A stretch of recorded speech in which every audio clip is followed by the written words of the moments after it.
ડાયસેકેરાઇડ છે એ આપણે આજે શીખીએ છીએ। આ ડાયસેકેરાઇડ ની અંદર કોણ કોણ આવે? તો પહેલું આવે છે સુક્રોઝ, લેક્ટોઝ, માલ્ટોઝ અને સેલાબાઇઝ થઈ શકે। આપણે આ ત્રણ લઈએ, ઘણોમાં ત્રણ આવે આપણે, બરાબર। સુક્રોઝ, સુક્રોઝ નું આપણે પાણી ઉમેરીને જળ વિભાજન કરીએ તો સુક્રોઝ નું પાણી ઉમેરીને જળ વિભાજન કરવામાં આવે તો આપણને ગ્લુકોઝ વત્તા ફ્રુક્ટોઝ નું મિશ્રણ મળે। કેવી રીતે? લેક્ટોઝ નું પાણી વડે જળ વિભાજન કરવામાં આવે તો આપણને ગ્લુકોઝ વત્તા ગેલેક્ટોઝ મળે। માલ્ટોઝ નું પાણી ઉમેરીને જળ વિભાજન કરવામાં આવે તો આપણને ગ્લુકોઝ વત્તા ગ્લુકોઝ મળે। હવે આ બધાનું જે સૂત્ર થાય એ આવું થાય, C12H22O11। એમાં જો પાણી ઉમેરીએ આપણે તો આપણને C6H12O6 વત્તા C6H12O6 મળે, બરાબર। આમાં હું તમને સૌથી પહેલા શીખવું છું એ છે સુક્રોઝ। તો આપણે સુક્રોઝ છે એને ડિટેલમાં જોઈએ છીએ। તો આપણે સુક્રોઝ છે એને ડિટેલમાં જોઈએ। સુક્રોઝ જોઈએ,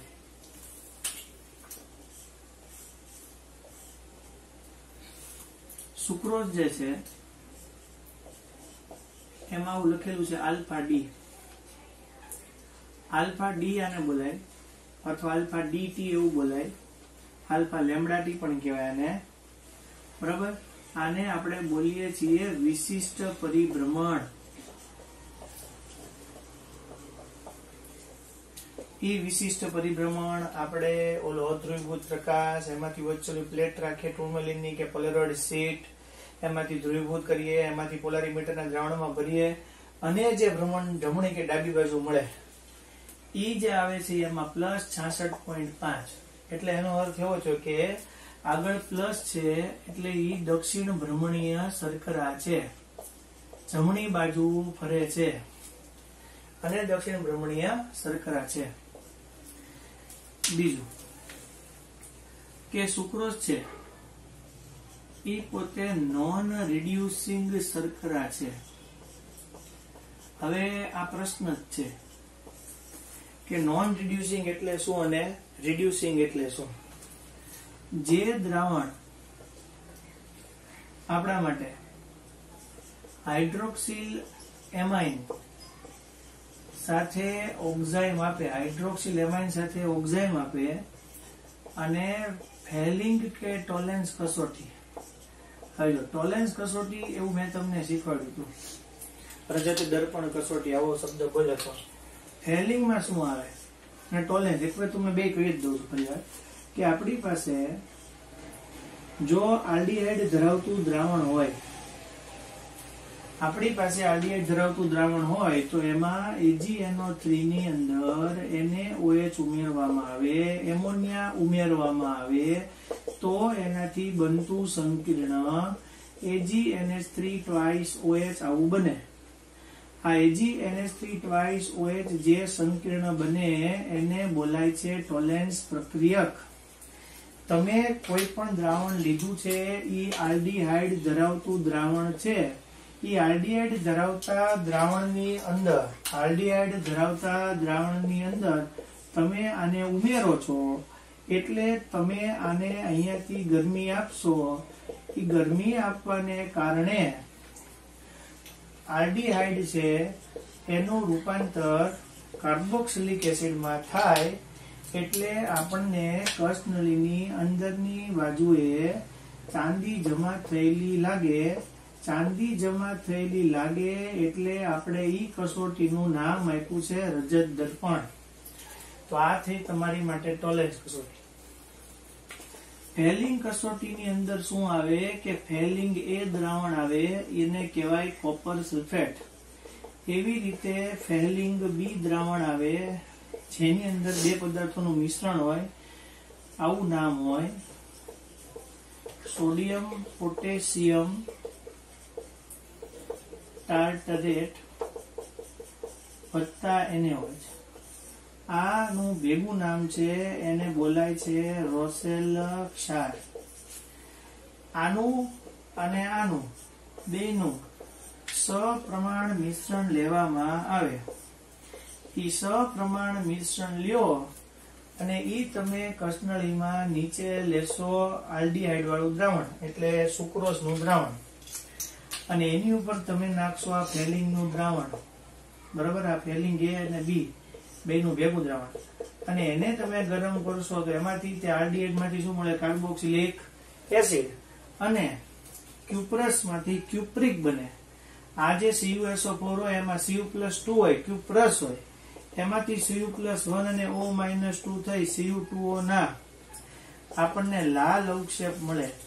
એટલે આપણા શરીરમાં લોહીની અંદર શુગર કેટલી છે એ જાણવું હોય તો એની માટે આ કસોટીનો પેથોલોજી લેબોરેટરીમાં ઉપયોગ થાય. સોડિયમ પોટેશિયમ ટાર્ટરેટ આવું નામ છે.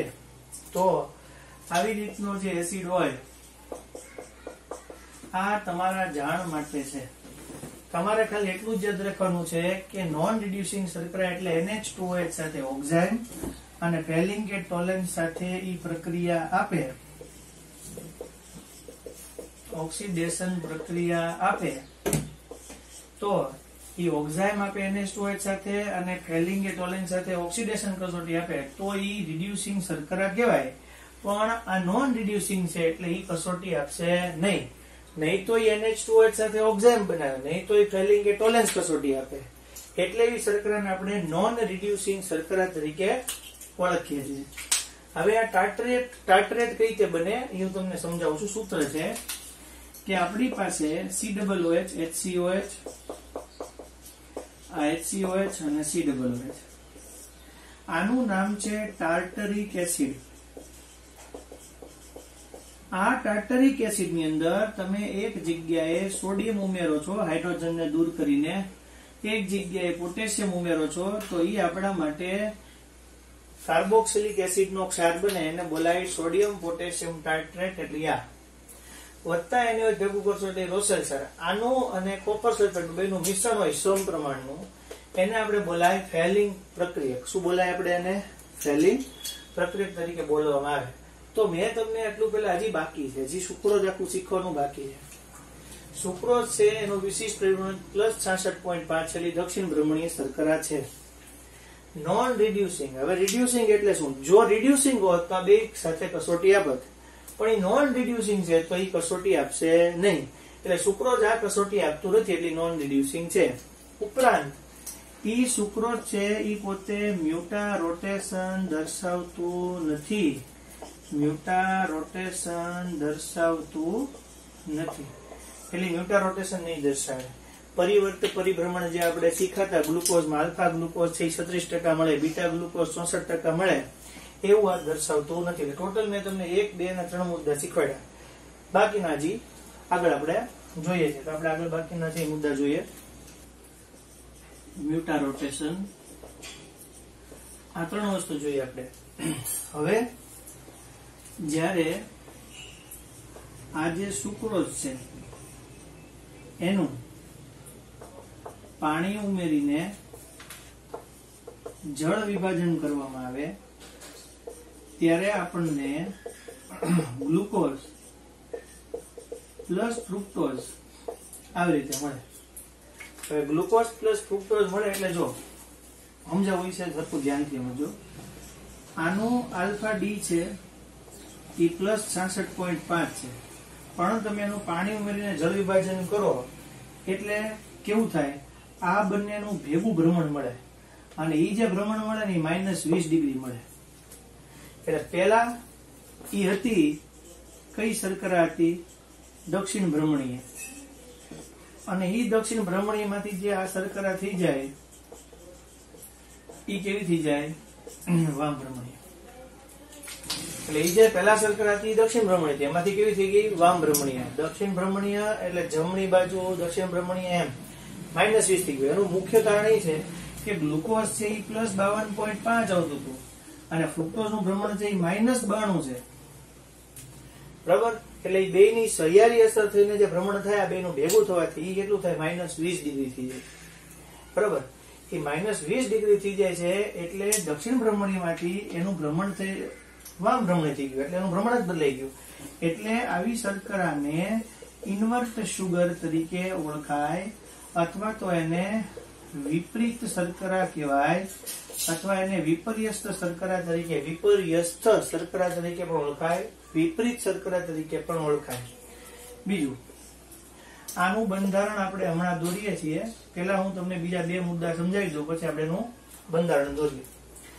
સુક્રોઝ છે એને માનક તરીકે સ્ટાન્ડર્ડ લેવામાં આવે છે અને ઈ સુક્રોઝ નો માનક છે કેટલો લેવામાં આવે છે 100 લેવામાં આવે છે. એટલે સુક્રોઝ છે એનો સ્ટાન્ડર્ડ છે એ 100 લેવામાં આવે છે, એનો માનક છે એ 100 લેવાય છે સુક્રોઝ નો. અને ઈ જે સુક્રોઝ છે એનો માનક જે 100 તરીકે લઈએ આપણે, તો એના પરથી બધી શર્કરાનો ગળપણાંક લેવામાં આવે. તો જે ગ્લુકોઝ છે એનો ગળપણાંક છે એ 74 છે. કોના સરખામણીમાં? સુક્રોઝ ની સરખામણીમાં. એવી રીતે જે ફ્રુક્ટોઝ છે એનો ગળપણાંક 173 છે, આની સરખામણી ઘણું વધારે ગળું છે. અને લેક્ટોઝ છે એનો ગળપણાંક 16 જ છે, 16 આની સરખામણીમાં 16. બરાબર. એટલે કહેવાનું એમ છે કે સુક્રોઝ છે એ સ્ટાન્ડર્ડ તરીકે લેવામાં આવે, એના પરથી બધાનો ગળપણાંક સ્વીટનિંગ નંબર એ આપવામાં આવે. હવે આગળ તમને બીજું સમજાવું કે જ્યારે સુક્રોઝ જેવો પદાર્થ છે એ સુક્રોઝ જેવા પદાર્થને આપણે ગરમ કરવામાં આવે, બરાબર, 210 સેલ્સિયસે અથવા તો 483 કેલ્વિન, બે એક જ થયું. ગરમ કરવામાં આવે ત્યારે એમાંથી પાણીનો અણુ દૂર થાય. પાણીનો અણુ દૂર થઈ અને ભૂખરા કથ્થાઈ રંગનો પદાર્થ મળે. ભૂખરા કથ્થાઈ રંગનો પદાર્થ મળે. એ જે ભૂખરા કથ્થાઈ રંગનો પદાર્થ મળે એને બોલાય છે કેરેમલ. તો એ પદાર્થને આપણે બોલાય છે કેરેમલ તરીકે ઓળખવામાં આવે છે. તો 483 કેલ્વિન કે 210 સેલ્સિયસ તાપમાને પાણીનો અણુ દૂર થઈ ભૂખરા કથ્થાઈ રંગનો જે પદાર્થ મળે એને આપણે કેરેમલ કહીએ. એ કેરેમલનો ઉપયોગ છે એ આઈસ્ક્રીમ અને મીઠાઈની બનાવટમાં કરવામાં આવે. આઈસ્ક્રીમની બનાવટમાં અને મીઠાઈની બનાવટમાં એનો ઉપયોગ કરવામાં આવે છે. તો આ સુક્રોઝ માટે યાદ રાખવાનું હતું. હું તમને એનું બંધારણ શીખવાડું. તો આપણે એનું પેલા બંધારણ જોઈ લઈએ. તો બંધારણ પર આપણે જઈએ.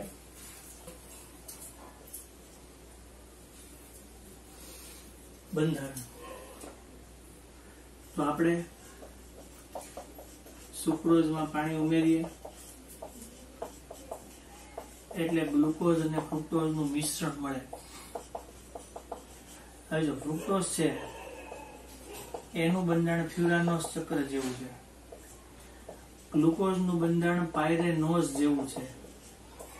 હવે એમને હું બંધારણ દોરતા શીખવાડું છું, તમારે એટલું ધ્યાન આપવાનું છે. હું એક વખત શાંતિથી શીખવાડીશ, આવડી જ જવું જોઈએ. આપણે ગ્લુકોઝ ને આમ લખતા હતા, ત્રીજા સ્થાને હોય છે આ બાજુ HOH HOH CHOH. તમને મેં આવું શીખવાડ્યું હતું. CHO ને આપણે આમ લખીએ, આની અંદર પહેલો કાર્બન, બીજો, ત્રીજો, ચોથો અને પાંચમો છે. પહેલા અને પાંચમા વચ્ચે ઓક્સિજન આવે. આવું તમને શીખવાડ્યું હતું, નહીં આવું એ ચાલે. આને મારે દર્શાવવું છે આ પાયરેનોઝ ચક્રમાં, તો હું આમ દર્શાવીશ.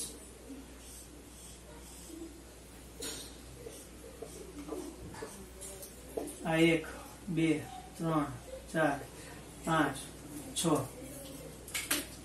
તો તમે જોશો અહીંયા H, આ બાજુ છે બધા ઉપર આવશે, આ બાજુ છે બધા નીચે આવશે. OH નીચે છે એટલે આપણી માટે આલ્ફા ગ્લુકોઝ છે. OH નીચે છે એટલે આપણી માટે આલ્ફા ગ્લુકોઝ. H અને અહીંયા આવશે OH, OH અને H, H અને OH.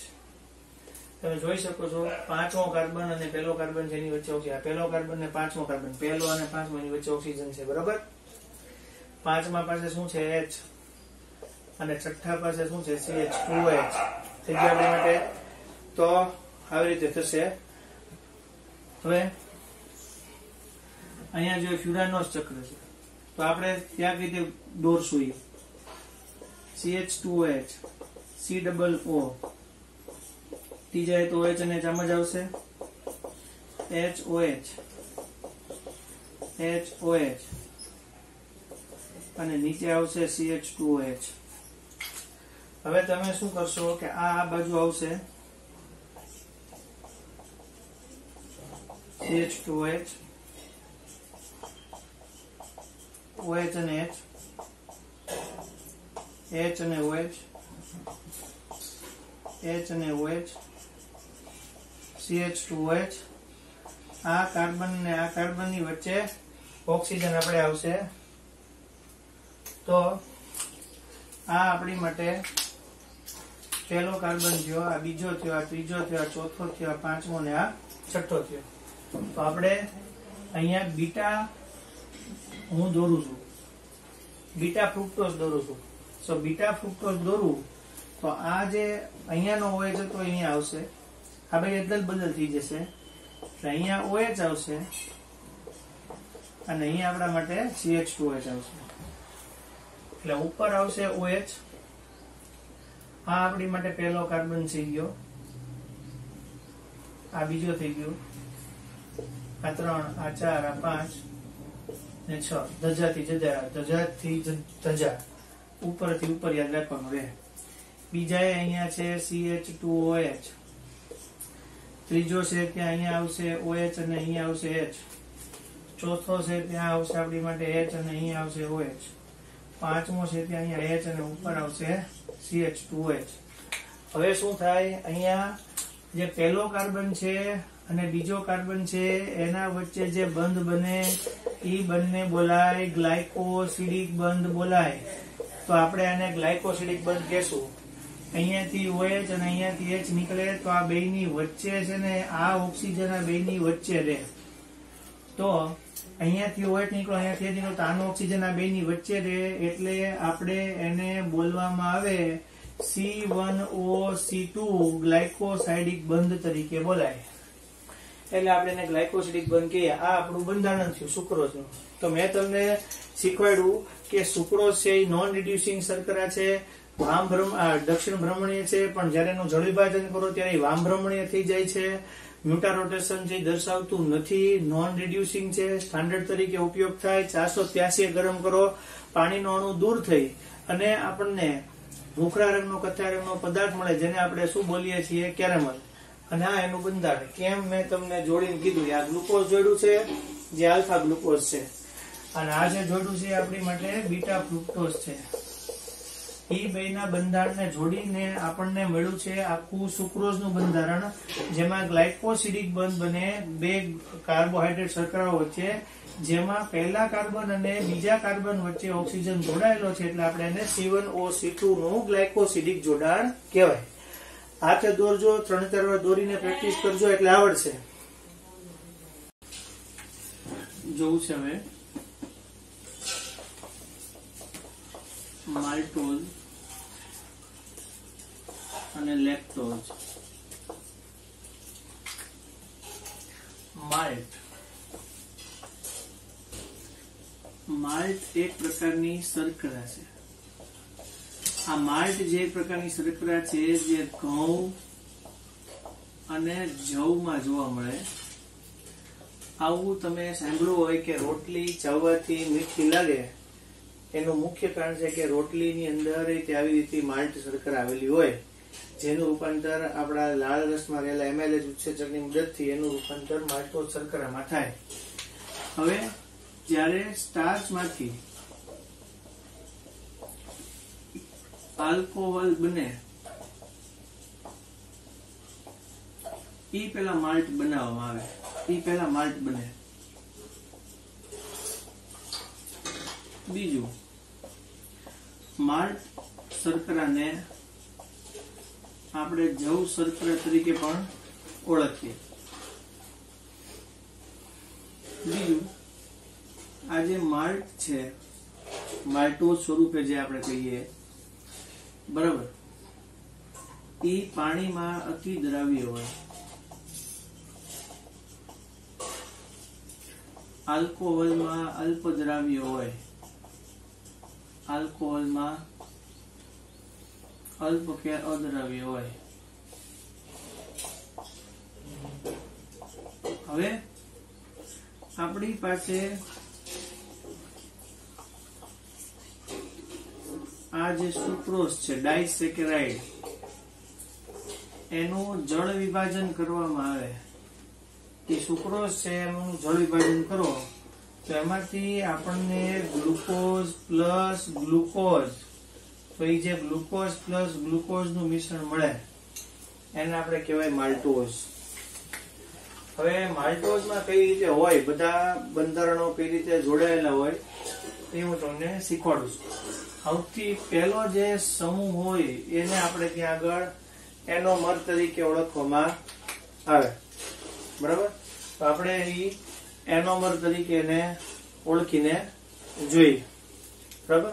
તો જો બે ગ્લુકોઝ જોડાયેલા હોય આવી રીતે એનોમરના સ્વરૂપમાં, એટલે આવી રીતે હોય,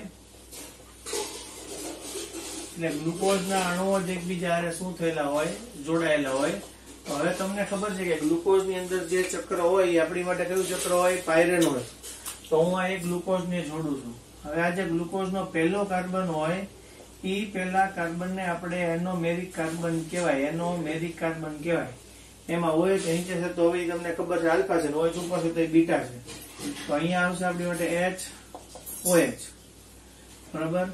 બીજાની અંદર પણ આવશે H અને OH, બરાબર. ત્રીજામાં અહીંયા આવશે OH અને H, અહીંયા આવશે H અને OH, અહીંયા આવશે H અને અહીંયા આવશે CH2OH. તમે દોરેલું હશે તો તમને આવડશે, બરાબર. મિત્ર મેં તમને દોરતા શીખવાડ્યું જ છે આજે સવારે, અત્યારે હમણાં સુક્રોઝમાં. અત્યારે બીજું, આ H છે, આ આપણી માટે OH છે, આ H OH. ત્રીજા સ્થાને OH અને H, આ H અને અહીંયા આવશે OH, આ H અને આમાં આવશે આપણી માટે CH2OH. આમાંથી OH નીકળી જશે અને આમાંથી H નીકળશે. એ બંનેની વચ્ચે કોણ રહેશે, ઓક્સિજન. તો આ બંનેની વચ્ચે ઓક્સિજન જોડાયેલો રહેશે. આ કાર્બન 1, 2, 3, 4 નંબરનો કહેવાય, આ 5 અને 6 નંબરનો.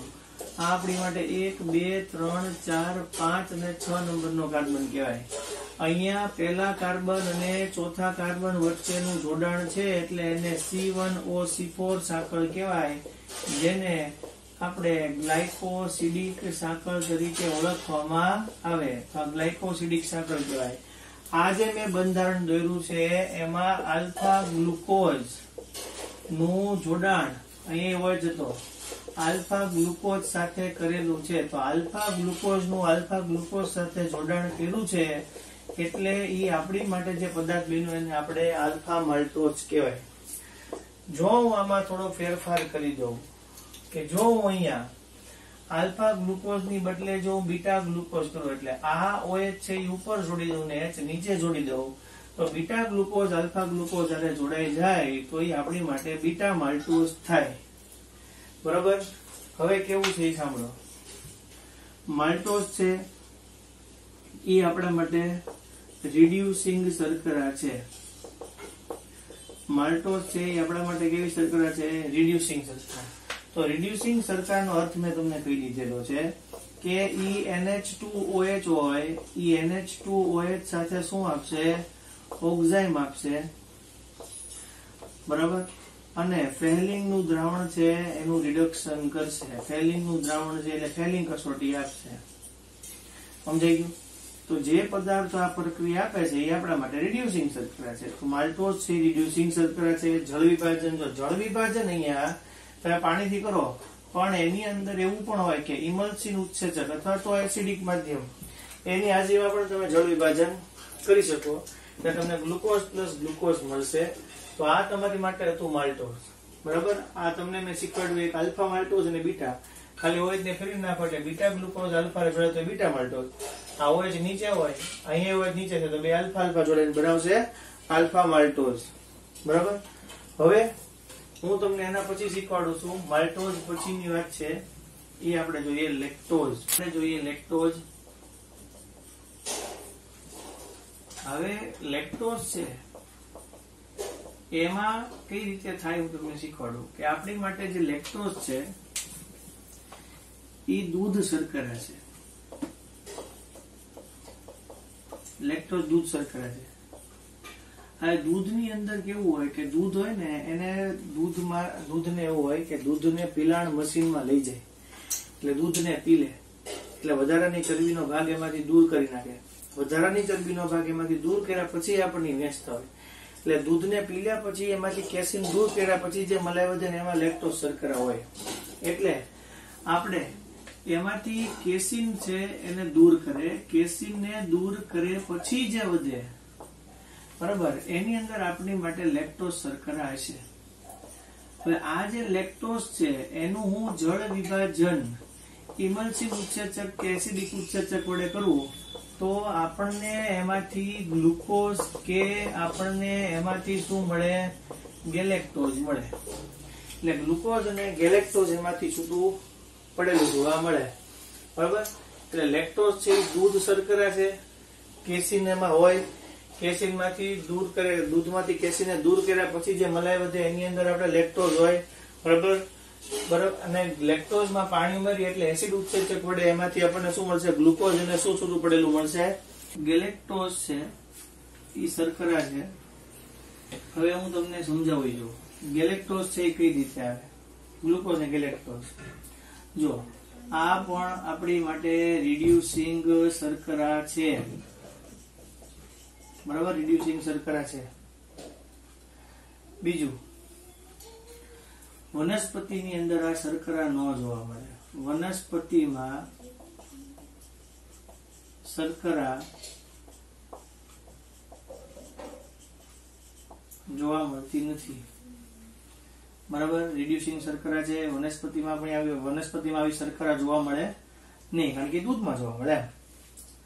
હવે ગ્લુકોઝ ને ગેલેક્ટોઝ એકબીજા જોડે આપે. ગેલેક્ટોઝ નું બંધારણ હોય કેવું?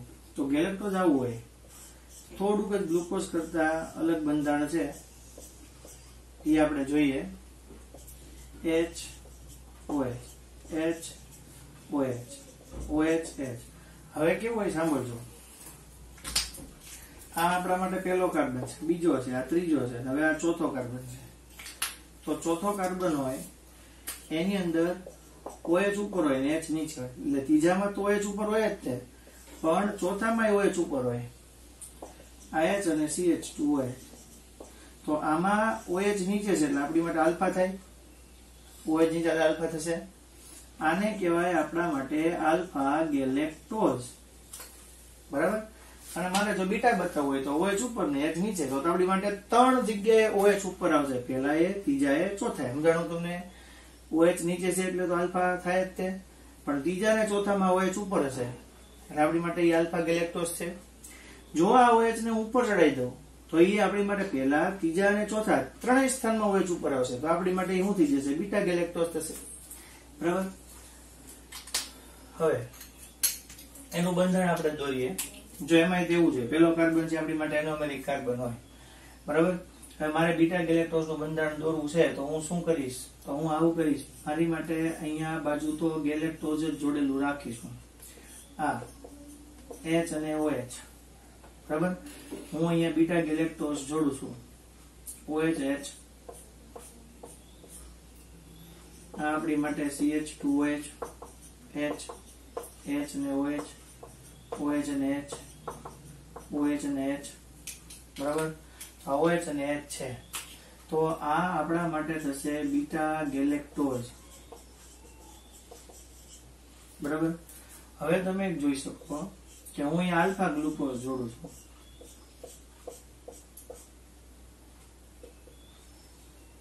અહીંયા ઓ આવશે ને, બરાબર. H OH, H OH, OH અને H. H અને OH, H અને CH2OH. આ ગ્લુકોઝ છે, આલ્ફા ગ્લુકોઝ. એટલે હું આલ્ફા ગ્લુકોઝ ની અરે બીટા ગેલેક્ટોઝ જોડું છું તો એ આપણી માટે આલ્ફા લેક્ટોઝ શર્કરા જેવું થાય. જેમાં અહીંયાથી હું OH કાઢું છું, અહીંયાથી હું H કાઢું છું. આ બેયની વચ્ચે શું જોડાયેલો હશે? ઓક્સિજન જોડાયેલો હશે.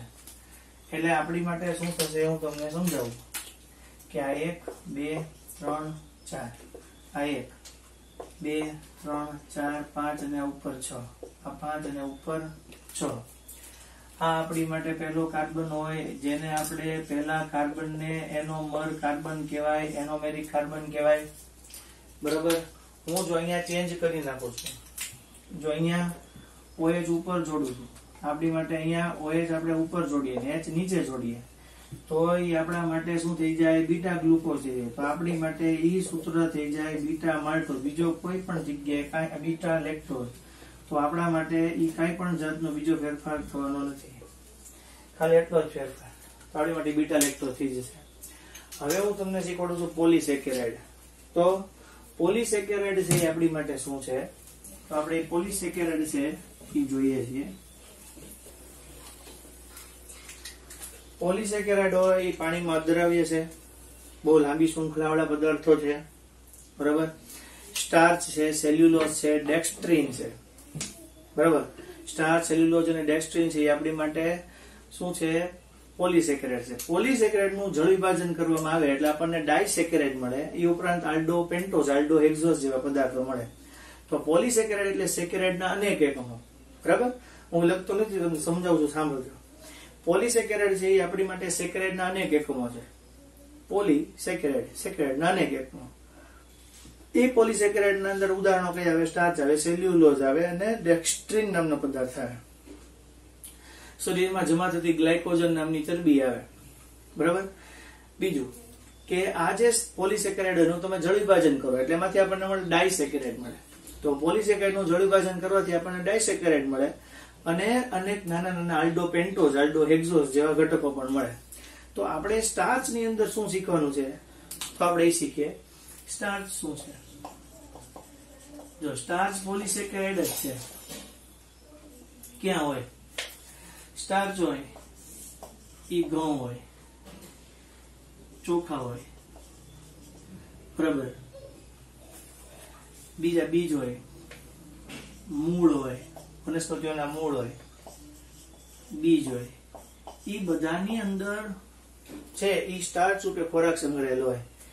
એનું મેઇન સૂત્ર તો શું થાય? C6H10O5 થાય, કારણ કે આપણી માટે ઈ સ્ટાર્ચ છે. બરાબર.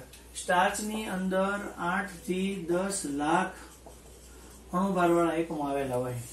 એટલે 200 થી શરૂ કરીને 1000 સુધીના એકમો, 200 થી શરૂ કરીને 1000 સુધીના એકમો છે એ આપણા માટે આવેલા હોય. ગ્લુકોઝના 200 થી શરૂ કરીને 1000 સુધીના ગ્લુકોઝના એકમો આવેલા હોય.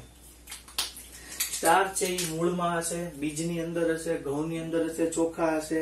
બરાબર. એવા શરૂઆતના કોઈ પણ અનાજના બી હોય એની અંદર આપણને જોવા મળે. સ્ટાર્ચ છે એનું મૂળ એકમ છે C6H10O5 જ છે. એની અંદર 8 થી 10 લાખ એકમો, 8 થી 10 લાખ અણુભાર ધરાવતા પદાર્થો હોય. એમાં 200 થી શરૂ કરીને 1000 જેટલા ગ્લુકોઝના એકમો હોય. તો આ જે સ્ટાર્ચ હોય એની અંદરના મેઇન ઘટકો છે એ આપણા માટે છે એમાઇલોઝ, અને જે ઘટક છે એનું નામ છે એમાઇલોપેક્ટિન. એમાઇલોઝ અને શું આવશે? એમાઇલોપેક્ટિન. એમાઇલોઝ અને એમાઇલોપેક્ટિન છે એ શું છે? તો એમાઇલોઝ છે અને એમાઇલોપેક્ટિન છે. તો એમાઇલોઝ છે 20% જેટલું હોય ને એમાઇલોપેક્ટિન છે કેટલા ટકા જેટલું હોય? 80% જેટલું હોય. તો આની અંદર ગ્લુકોઝની શૃંખલા આવતી હોય. એ ગ્લુકોઝની શૃંખલા કઈ રીતે હોય આપણે જોવું છે. આ જે એમાઇલોઝ છે એની અંદર C1O C4 ગ્લાયકોસાઇડિક બંધ હોય, જ્યારે એમાઇલોપેક્ટિન ની અંદર C1OC4 અને C1OC6 ગ્લાયકોસાઇડિક બંધ છે આપણને જોવા મળે. તો હું તમને એમાઇલોઝ શીખવાડું, એના પછી તમને એમાઇલોપેક્ટિન હું કેમ આવે એ શીખવાડું છું. મુખ્ય શું છે કે આ બધાના બંધારણ આવડવા જરૂરી છે. બધા બંધારણ થી ઓછામાં ઓછા તમે 3-4 વાર લખીને પ્રેક્ટિસ કરશો એટલે તમને કોઈ તકલીફ નહીં પડે. એટલે લખવા પડશે, બધા બંધારણ લખશો એટલે આવડશે. જો હવે આમાં શું છે, બધા ગ્લુકોઝ ના એકમો છે. તો જો ગ્લુકોઝ નો એકમ છે ને તમને થોડોક મોટો દોરીએ આપણે.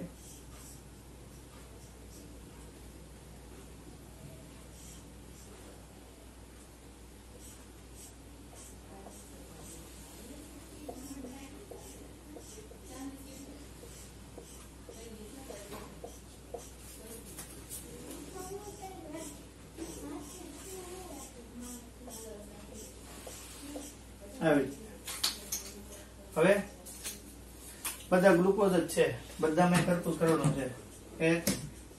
HOH HOH OH HOH H ને ઉપર આવશે CH2OH H અને OH H અને OH OH અને ત્રીજા ઉપર H અને OH. અહીંયા H આવશે, અહીંયા આવશે CH2OH. H ની આરે અહીંયા OH આવશે, H ની આરે અહીંયા છે ઈ OH આવશે, OH ની આરે અહીંયા H આવશે, H ની આરે અહીંયા OH આવશે, H અને CH2OH. હવે આપણે જોઈએ નંબર આપીએ બધા કાર્બનને. 1 નંબર, 2 નંબર, આ 3, આ 4, આ 5 અને 6. 1 2 3 4 5 અને 6 કાર્બન. 1 2 3 4 5 અને 6 કાર્બન. હવે આ કેવું હોય આપણી માટે, પોલિમર છે એટલે કન્ટિન્યુઅસ ચાલુ હોય. આમાંથી OH અને આમાંથી H નીકળે એટલે બેની વચ્ચે ઓક્સિજન જોડાયેલો હોય. આમાંથી OH આમાંથી H નીકળે એટલે બંનેની વચ્ચે ઓક્સિજન જોડાયેલો હોય. એવી રીતે આમાંથી પણ એવું જ થતું હોય કે અહીંયા ઓક્સિજન જોડાઈને આગળ ચાલતું હોય. બરાબર? તો અહીંયા આપણી આગળ હાલતું રહે, આ બાજુ પણ આગળ હાલતું રહેશે. એટલે આ જે બંધારણ થયું એ આપણી માટે એમાઇલોઝ નું બંધારણ થયું. એ એમાઇલોઝ ના બંધારણની અંદર C1OC6 સાંકળ આવે, C1OC4 ની સાંકળ આવશે. હવે કેવું હોય કે આની હારે જ ઉપર એકમ જોડાયેલો હોય જે C1OC4 નો એકમ હોય. તો C1OC4 નો એકમ C1OC6 નો એકમ જોડાયેલો હોય એટલે આની હારે જોડાયેલો હોય. તો આની હારે જોડાયેલો છે તો કઈ રીતે જોડાયેલો છે? આવી રીતે. આ બંધારણ એમાઇલોઝ નું છે. હવે એમાઇલોઝ માં હું તમને સમજાવવા માંગુ છું એમાઇલોપેક્ટિન કેમ થાય. તો આપણે ઈ બંધારણ થી જોવું છે. તો આપણે એક બંધારણ થી જોઈ લઈએ.